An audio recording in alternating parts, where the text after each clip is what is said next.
अस्सलाम वालेकुम नाज़रीन, आप देख रहे हैं ZH एंटरटेनमेंट। मैं हूं ज़हीर अहमद। नाज़रीन, बॉर्डर टू क्या धुरंधर को बीट कर सकती है या नहीं, इस पर बात करते हैं। बॉर्डर टू में हर अदाकार ने कितनी फ़ीस चार्ज की है, उनको कितना मुआवजा मिला है, इस पर ज़रा बात करते हैं। ये बताएंगे आपको। वर्ल्ड वाइड इसकी ओवरसीज़ कितनी बुकिंग हो रही है, क्योंकि बुकिंग स्टार्ट हो गई, इसके बारे में बताएंगे। लेकिन हम ज़रा अपने यहाँ से शुरू करते हैं। दो इश्यूज़ हैं। एक जवाद अहमद का बयान जो आया, जो माहिरा खान साहबा के हवाले से उन्होंने वो सवाल का जवाब देते हुए दिया, वो क्या है। और दूसरा, आपको याद होगा, एक पंजाब हुकूमत ने बड़े ज़ोर शोर के साथ एक शुरू किया था, जो कि पाकिस्तान फिल्म इंडस्ट्री को हम फंड करेंगे। उसके शहजाद रफ़ीक साहब लेके भी गए थे, अखबार में इश्तिहार भी आया था। उस पर बात करते हैं और इस हवाले से डेवलपमेंट अभी तक है क्या, ये ज़रा देखते हैं। और फिर सिंध हुकूमत जो कि फ़िल्में बना रही है, उस पर भी ज़रा बात करेंगे। शुरू हम ज़रा अपना जवाद से करते हैं। जवाद अहमद जो कि अमूमी तौर पर आजकल बहुत ज़्यादा हाई ब्लड प्रेशर में नज़र आते हैं, काफ़ी ज़्यादा। और वो मेरे ख्याल में 1 मिनट से ज़्यादा वो ठंडे दिमाग के साथ आर्गूमेंट नहीं कर सकते। ये सोचना चाहिए उन्हें, जवाद अहमद साहब को। अगर वो उनके पास कोई बताने को कुछ है, वो कोई उनकी कॉज है आगे लेके चलने की किसी को, तो वो फिर अपना टेम्पर लूज़ करके जो है ना, इस तरह आप अपनी मकसद और अपनी मनाजिल जो है ना वो हासिल नहीं कर सकते। आपको बड़ा कूल रहना पड़ता है। आर्गूमेंट का जवाब आर्गूमेंट से दिया जाता है, और वो भी कोई बोधी किस्म की, फजूल किस्म की आर्गूमेंट नहीं होती।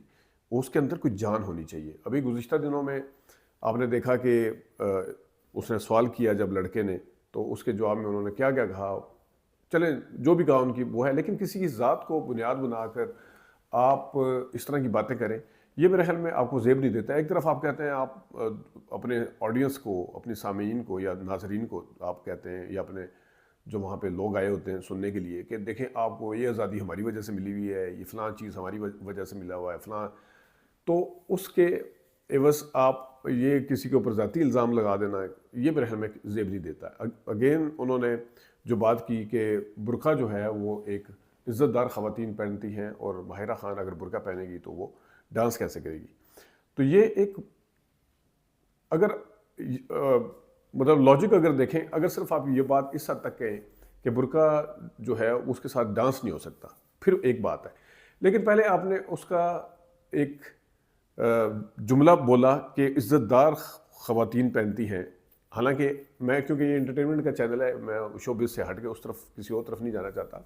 आप उनके हवाले से भी बड़ा कुछ कहते रहे हैं, बुरके वालों के हवाले से। लेकिन चले, हम सिर्फ एंटरटेनमेंट, क्योंकि माहिरा खान को टारगेट किया गया है, तो उस हवाले से हम बात कर रहे हैं। तो आपको ये बात नहीं कहनी चाहिए थी कि सिर्फ इज़्ज़त। आप ये कहेंगे बुरखा अगर वो पहनेगी तो डांस कोई कैसे करेगा, तो वो एक जस्टिफिकेशन है। लेकिन आप पहले एक इल्ज़ाम लगा देना कि इज़्ज़तदार ख़वातीन जो है वही हैं। मैं अगेन कह रहा हूँ कि आपकी अपनी ये जो बात है, इसके ऊपर, इस बुरके को आप कितना मजाक भी उड़ा चुके हैं एक सियासी लीडर के हवाले से, उनकी मिसेस के हवाले से, ये अलग बात है। लेकिन ये कहना कि जनाब साहब, ये बड़ा ही मेरे ख्याल में इंतहाई फजूल किस्म का आर्गूमेंट है कि आपने मतलब आप देखें बाहर जो हमारी ख़वातीन जो हैं, अब बुरके वाली भी हमारे लिए उतनी काबिल इज़्ज़त हैं जितनी चादरें पहन के भी कहीं जाती हैं, उनका फेस नज़र आता है सारा कुछ, वो भी उतनी ही काबिल इज़्ज़त है।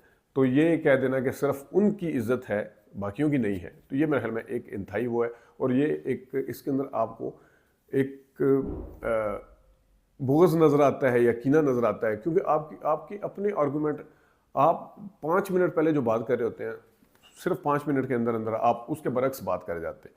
तो और थोड़ा अपना ब्लड प्रेशर भी लो रखा करें, अपने आर्गूमेंट के अंदर भी जान पैदा करें, तो फिर उसके हवाले से बात हो सकती है। ये ज़रा, क्योंकि एक एक्सट्रीमिस्ट किस्म की पोजीशन थी उनकी, इसको ज़रा डिस्कस करना मैं ज़रूरी समझता था।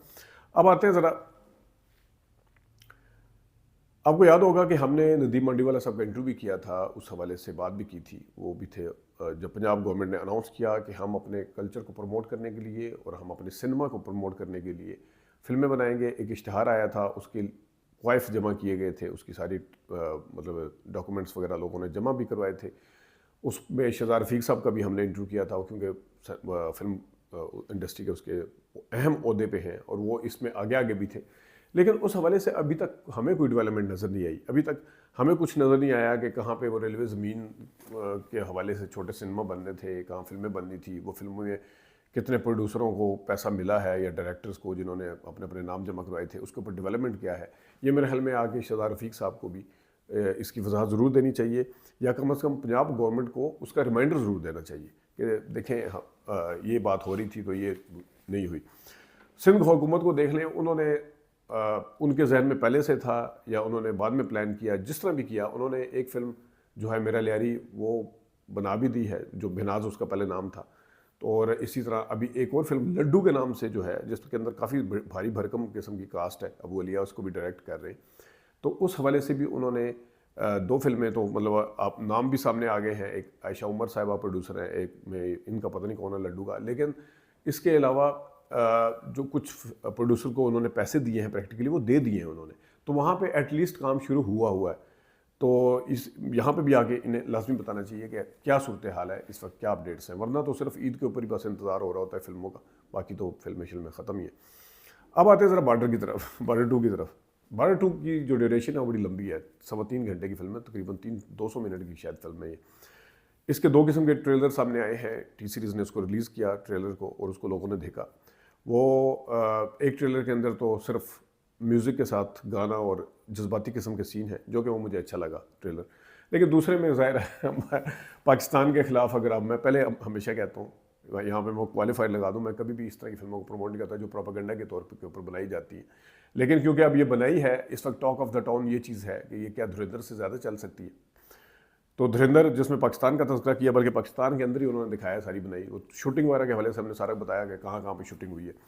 अब क्या, ये बड़ा सवाल है, बॉर्डर 2 ज़्यादा चल सकती है उससे? मेरी असेसमेंट ये है कि धुरंधर 2 से ज़्यादा बॉर्डर 2 नहीं चलेगी, बल्कि शायद उससे अगर आधा बिजनेस भी कर जाए तो मैं हैरान नहीं होऊंगा। उसकी वजह क्या है, ये भी आपको बता देते हैं। अभी तक एक वजह धुरंधर के चलने की ये भी थी कि रीसेंट पास्ट में, यानी कि प्रीवियस ईयर में, आपके सामने पाकिस्तान और इंडिया की जंग हुई।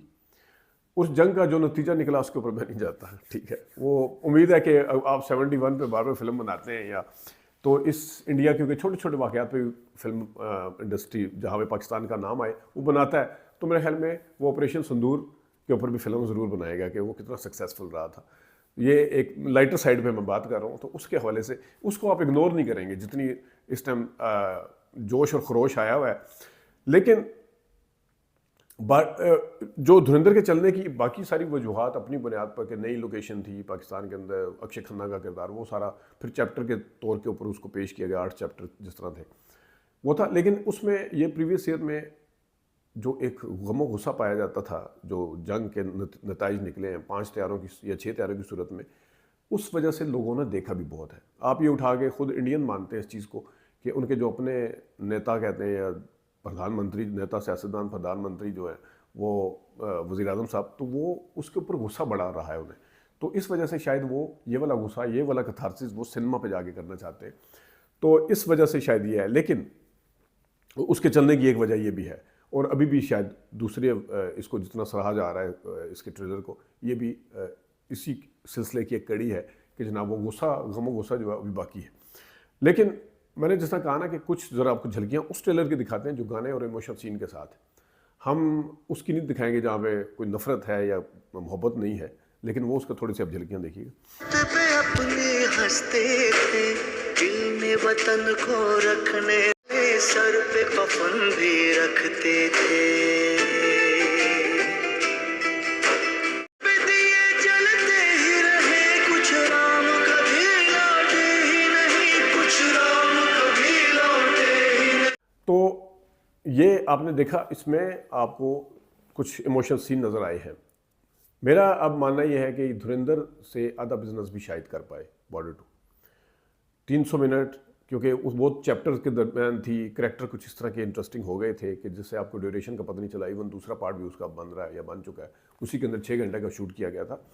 तो ये बहुत कम लोगों के हिस्से में इस तरह की चीज़ आती है कि आप इतनी लंबी ड्यूरेशन की फिल्म बनाएं और देखने वालों की जो तवज्जो है वो उसको इंटैक्ट रख सकें, उसको बरकरार रखें कि वो बोर भी ना हो। तो ये है बॉर्डर 2 के अंदर इस तरह के किस तरह के करैक्टर होंगे, क्या होगा उसके अंदर, क्या कोई ऐसा करैक्टर है। सनी देओल साहब क्योंकि ये काम पहले भी करते रहे हैं तो वो कुछ देखने वाले के लिए नया नहीं है। अक्षय खन्ना ने पहली दफ़ा किया था, वो देखने वाले के लिए नया था। तो ये एक है। अच्छा, अब मैं आपको एक और चीज़ जो अक्षय खन्ना के हवाले से रिकॉर्ड बना है एक और, वो ये है कि शाहरुख खान की जिस साल में जवान और पठान आई थी, उस साल उनकी फिल्मों ने 2000 मतलब उस साल 2000 से ज़्यादा का बिजनेस किया था। तो ये अब नंबर काटा है अक्षय खन्ना ने, मतलब उनके बराबर पहुंच गए हैं। उनकी छावा और छावा के बाद ये फिल्म जो है, ये दोनों का कुल मिला के जो बिज़नेस है वो शाहरुख खान की उन फिल्मों के बराबर पहुंच चुका है। ये एक इंटरेस्टिंग चीज़ थी, मैंने सोचा आपके साथ शेयर करूं। अब आते हैं ज़रा बॉर्डर 2 के जो मुआवजे हैं उसमें किसने कितना लिया है। बॉर्डर 2 का इश्तिहार वगैरह भी आप देख रहे हैं, नज़र आ रहे हैं। इसका टोटल बजट जो है वो 230 करोड़ बताया जा रहा है।